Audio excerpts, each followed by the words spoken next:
నమస్కారం. నమస్తే. ఈరోజు మనం పవన్ కళ్యాణ్ గారి గురించి ఇటీవల జరిగిన కొన్ని ముఖ్యమైన సంఘటనలని కాస్త లోతుగా పరిశీలిద్దాం. అవును.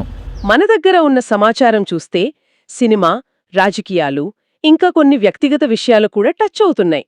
అవును, అన్ని రంగాల నుంచి సమాచారం ఉంది. వీటన్నింటి నుండి అసలు విషయమేమిటో, ఆ కీలక అంశాలేంటో అర్థం చేసుకునే ప్రయత్నం చేద్దామిప్పుడు. సరే. మొదటగా సినిమా సంగతి చూద్దాం. హరిహర వీరమల్లు పార్ట్ 1 థియేటర్లలో వచ్చింది కదా. వచ్చింది.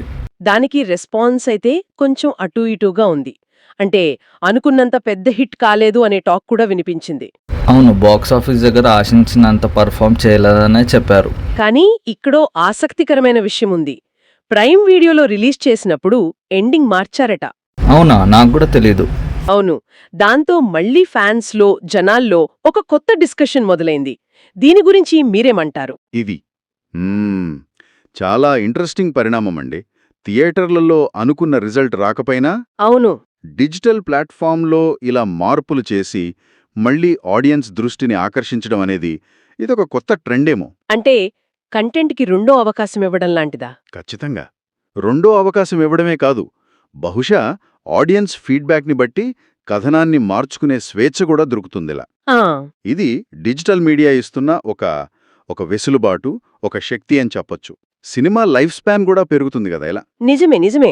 థియేటర్ రిలీజ్ తర్వాత కూడా స్టోరీని ట్వీక్ చెయ్యగలగడం అనేది మేకర్స్కి కొత్త ఆలోచనలిస్తుంది. అవునవును. సరే, మరి సినిమా విషయం అలా ఉంచితే ఇప్పుడు రాజకీయ రంగంలోకి వద్దాం. అక్కడ ఆయన పాత్ర మరింత కీలకమైంది కదా ఇప్పుడు. అవును. ఆంధ్రప్రదేశ్ ఉప ముఖ్యమంత్రిగా బాధ్యతలు తీసుకున్నాక ఆయన యాక్టివిటీస్ ఇంకా పెరిగాయి. ఆ బాధ్యతలకు తగ్గట్టే ఒక కీలక నిర్ణయం తీసుకున్నట్టు వార్తలొచ్చాయి. అవును. శ్రీశైలం సంఘటన గురించి అక్కడ ఒక టీడీపీ ఎమ్మెల్యే అటవీ అధికారులపై దాడి చేశారన్న ఆరోపణలు వచ్చాయి కదా. అవును, విన్నాను. దానిపై ఆయన చాలా స్ట్రాంగ్గా రియాక్ట్ అయ్యారు. వెంటనే విచారణకు, లీగల్ యాక్షన్కి ఆదేశించారని తెలిసింది. ఓ, అయితే ఈ చర్యను ఎలా చూడాలి మనం? ఇది కేవలం ఒక సంఘటనకు తక్షణ ప్రతిస్పందన మాత్రమేనా, లేక? నాకైతే ఇది కేవలం తక్షణ ప్రతిస్పందన కన్నా ఎక్కువ అనిపిస్తోంది. అంటే కొత్త ప్రభుత్వంలో, అది కూడా డిప్యూటీ సీఎం లాంటి కీలక పదవిలో ఉన్నప్పుడు, లా అండ్ ఆర్డర్ విషయంలో, ఇంకా పార్టీ డిసిప్లిన్ విషయంలో ఎంత సీరియస్గా ఉండబోతున్నారో చెప్పడానికిదొక ఉదాహరణ కావచ్చు. తన పార్టీ సభ్యుడైనా సరే తప్పు జరిగితే ఉపేక్షించరు అని మెసేజ్ ఇవ్వాలనుకున్నారా? అదే, చాలా బలమైన సందేశం పంపినట్టుంది. ఇది ఆయన అడ్మినిస్ట్రేషన్ స్టైల్ ఎలా ఉండబోతుందో దాని పట్ల ఆయనకున్న సీరియస్నెస్ను సూచిస్తోంది అనుకోవచ్చు. అంటే బాధ్యతాయుతమైన పాలన వైపు ఇదొక స్టెప్ అనుకోవచ్చా? ఖచ్చితంగా. అధికారం చేపట్టాక ఇలాంటి నిర్ణయాలు తీసుకోవడం వల్ల ప్రజల్లో కూడా ప్రభుత్వం పనితీరుపై ఒక నమ్మకం ఏర్పడుతోంది. రైట్.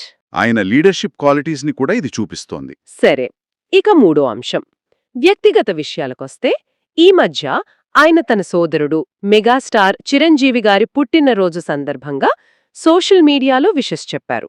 అవును, చూశాను. చాలా ఎమోషనల్గా అనిపించింది ఆ పోస్ట్. ఆయనకు తమ్ముడుగా పుట్టడం నా అదృష్టం అని రాశారు. అవును, ఇలాంటి పబ్లిక్ ఎక్స్ప్రెషన్స్ ఎప్పుడూ ఆసక్తికరంగానే ఉంటాయి. నిజమే. ముఖ్యంగా పబ్లిక్ లైఫ్లో ఉన్నవాళ్లు, అది సినిమా, పాలిటిక్స్ రెండిట్లోనూ యాక్టివ్గా ఉన్నవాళ్లు. వాళ్ల ప్రొఫెషనల్ లైఫ్కి, పర్సనల్ రిలేషన్స్కి మధ్య బ్యాలెన్స్ ఎలా మేనేజ్ చేస్తారు, ప్రజల ముందు తమ సంబంధాలను ఎలా ప్రొజెక్ట్ చేస్తారు అనేది ఎప్పుడూ గమనించాల్సిన విషయమే. ఈ పోస్ట్ వాళ్ళిద్దరి మధ్య ఉన్న అనుబంధాన్ని మరోసారి అందరికీ తెలిసేలా చేసింది. నిజమే. ఆ పోస్ట్ చాలా వైరల్ అయింది కూడాను.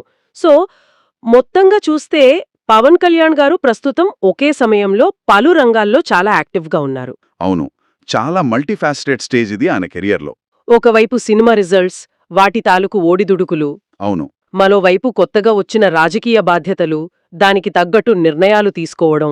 ఖచ్చితంగా. ఇంకోవైపు ఇలా వ్యక్తిగత అనుబంధాలను కూడా పబ్లిక్గా షేర్ చేసుకోవడం, ఇవన్నీ ఒకేసారి జరుగుతున్నాయి. అవును, ఇది చాలా సంక్లిష్టమైన దశ. వీటన్నిటినీ బ్యాలెన్స్ చేసుకోవాలి. సినిమా ఒడిదుడుకులు, రాజకీయాల్లో నిర్ణయాత్మకత, పర్సనల్ లైఫ్ అన్నీ ప్రజల దృష్టిలో ఉంటాయి కాబట్టి.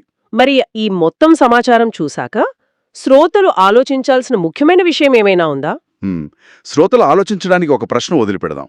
ఈ మూడు రంగాలు, సినిమా, రాజకీయాలు, కుటుంబం, ఇవి ఒకదానిపై ఒకటి ఎలా ప్రభావం చూపిస్తాయి? ఆసక్తికరమైన ప్రశ్న. ఒక రంగంలోని అనుభవాలు గాని స్ట్రాటజీలు గాని మరో రంగంలో తీసుకునే నిర్ణయాలను ప్రభావితం చేస్తాయా? ఉదాహరణకు ఇప్పుడు సినిమాలో ఎండింగ్ మార్చారు కదా, అవును. అలాగే అవసరం అనుకుంటే రాజకీయాల్లో కూడా ఆయన తన వ్యూహాలను, తన నెరేటివ్ని మార్చుకునే అవకాశం ఉంటుందా? అంటే సినిమా మార్పుని ఒక మెటఫర్గా చూడొచ్చా? ఒక రకంగా ఆలోచించవచ్చు. ఈ విభిన్న పాత్రల మధ్య సమన్వయం ఆయన భవిష్యత్తును ఎలా తీర్చిదిద్దుతుంది అనేది నిజంగా ఆలోచించాల్సిన విషయం.